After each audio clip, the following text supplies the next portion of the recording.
Sawa, acha tuzungumzie umuhimu wa ndoa ambayo tunaita harusi. So ndoa ni kitu ya maana sana kwa sababu wakati wewe kama uko mwanamke unapangilia uko na vision, unataka ukae na mwanaume kwa miaka maisha yako na unataka uwe na ndoa ya kutulia. Inatakiwa kwanza unamuuliza mwanaume, je, kama iko tayari kufanya ndoa, kama iko tayari kufanya harusi. Ukiona mwanaume anakubali na anaanzisha process ya kufanya ndoa harusi, jua kwamba huyo mwanaume iko serious. Lakini ukiona mwanaume anaanza kuambia unaona anataka vitu vya haraka shortcut, yani huyo mwanaume haiko serious. Unaona?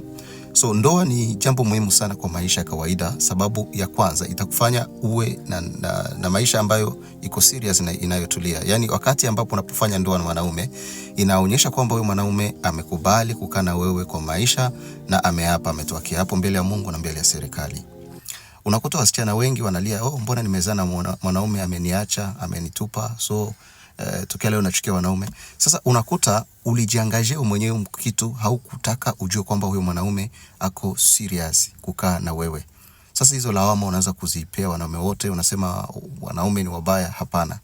So kama haujakaa na yani wakati yote ulikuwa in a relationship, yani ulikuwa na mapenzi ya mwanaume lakini hamkuzungumzia swali la ndoa, wewe ukataka tu maisha ya haraka sijui nini.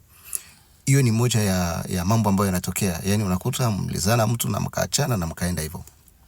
Kuna wanawake pia wanakaa na wanaume hawajawahi kufikiria story ya ndoa. Unakaa na mwanaume kwa miaka 5, miaka 10 na bado tu hamjawahi kufanya ndoa.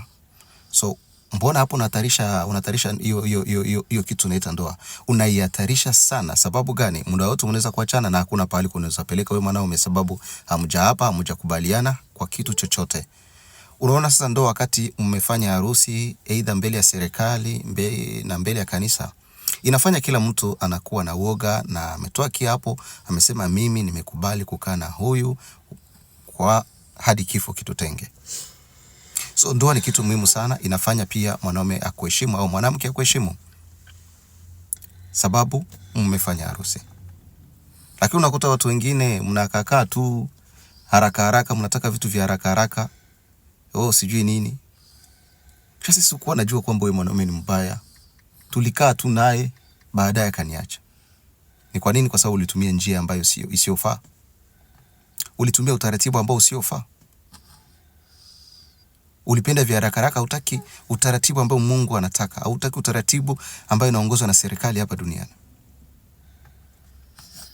So wakati unafanya harusi, unafanya ndoa, hiyo ni jambo muhimu.